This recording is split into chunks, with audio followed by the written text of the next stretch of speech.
안녕하세요. 저는 환태평양 조산대에 위치한 일본 지형이 일본의 사회 문화에 끼친 영향에 대해 발표할 박예원입니다. 우선 목차이고요. 이 순서대로 발표를 진행할 예정입니다. 첫 번째로 연구 주제 선정 이유입니다.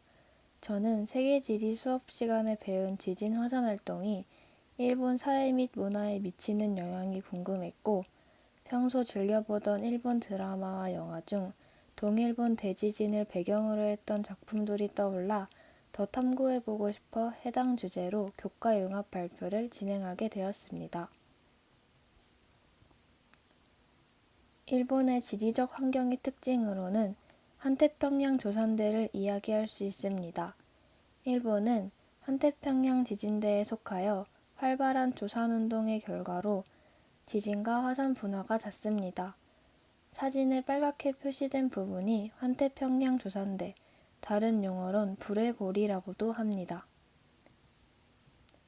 일본은 불의 고리에 속하였을 뿐만 아니라 총 4개의 판이 충돌하는 판의 경계에 위치해 있습니다.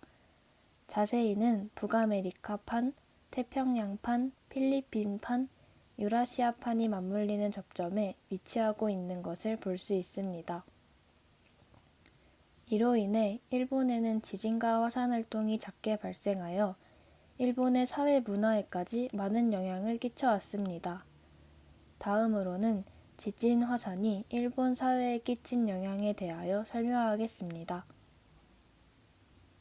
지진 화산은 일본의 문학 사상에까지 영향을 끼쳤는데, 우선 일본의 전통적 세계관부터 작품을 통하여 살펴보도록 하겠습니다. 가모노 초메이의 수필집인 방장기 중 겐야쿠 시대의 대지진에 관한 서술을 통하여 중세 일본인의 천지지변에 대한 인식을 알 수 있습니다. 이 서술에서 지진으로 인해 불상의 머리가 떨어지는 등의 일을 겪은 중세시대 일본인들의 허망한 반응이 드러나고, 일본인들이 겪는 지진이 겐야쿠 시대에만 국한된 것이 아닌 만큼 이러한 허망함의 반복은 일본인들이 인생 무상으로 대변되는 연기관의 바탕을 둔 불교를 믿게 되는데 큰 역할을 하였을 것이라고 짐작할 수 있습니다. 또 비슷한 시기에 쓰인 요시다 겐코의 도연초에서도 일본인들의 인상무상적 세계관이 드러납니다. 비슷한 시기 조선 지식인들이 춤과 효를 목숨보다 소중히 생각하는 사고관을 갖고 있었던 것과는 다르게 주군의 은혜, 친지의 정애 또한 버릴 수 있는 인생무상적 세계관이 일본인들을 지배하고 있었음을 보여줍니다. 여기까지는 관동 대지진 전의 일본 문학과 관련한 이야기였습니다. 이제 관동 대지진 이후 일본 문학에 드러난 세계관에 관하여 설명하겠습니다. 일본인들은 관동 대지진이라는 당대의 사상 초유의 자연재해를 겪고 제1차 세계대전으로 인한 경제공황이 맞물려 정신적, 물질적 공황을 겪게 됩니다. 특히 대지진 발생 4년 만에 현재 아쿠타가와 상으로 알려져 있는 소설가 아쿠타가와 류노스케가 막연한 불안이라는 유서와 함께 자살하게 되는데, 이는 당시 일본인들의 혼돈과 막연한 불안함이라는 정서를 강렬하게 보여주는 사례라고 할 수 있습니다.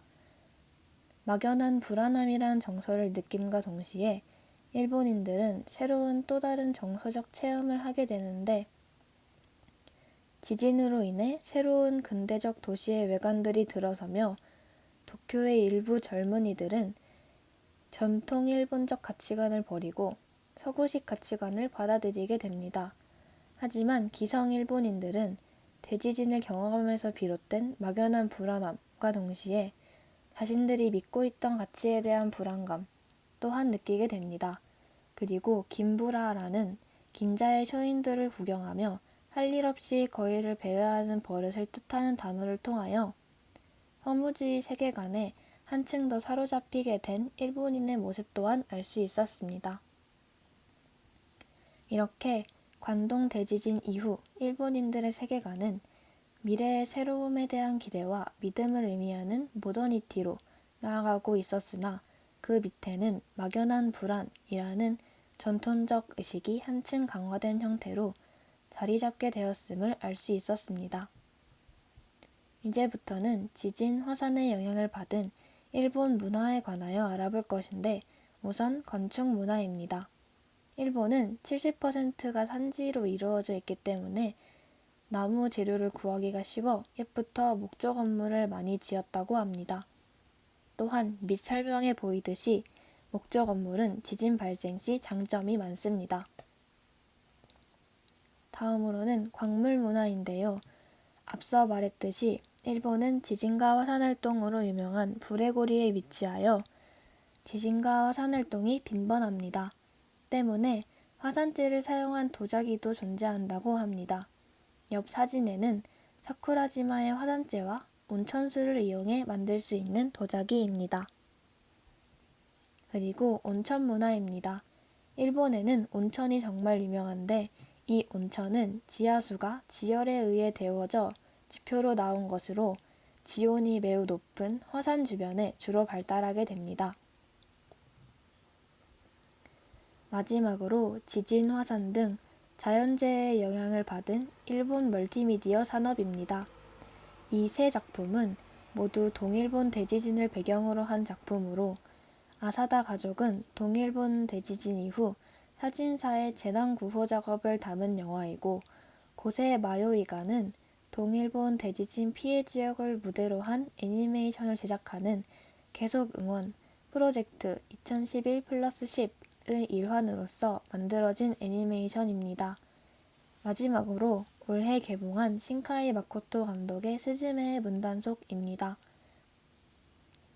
신카이 마코토 감독은 해성 충돌을 소재로 하여 동일본 대지진을 직접 간접적으로 다뤘던 너의 이름은 기후변화로 인한 재해를 다룬 날씨의 아이, 그리고 동일본 대지진을 다룬 이번 스즈메의 문단속으로 재난 3부작을 만들어냈는데 이는 오래도록 잊히지 않는, 잊을 수 없는 이야기를 만들기 위해서였다고 합니다.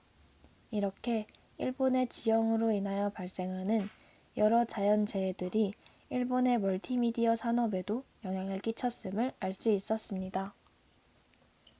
이렇게 환태평양 조산대에 위치한 일본 지형이 일본의 사회 문화에 끼친 영향에 대하여 연구해 보았는데 그중 관동 대지진 전후 일본 문항에서 드러나는 일본인들의 세계관의 변화에 관한 내용이 가장 흥미롭게 느껴졌습니다.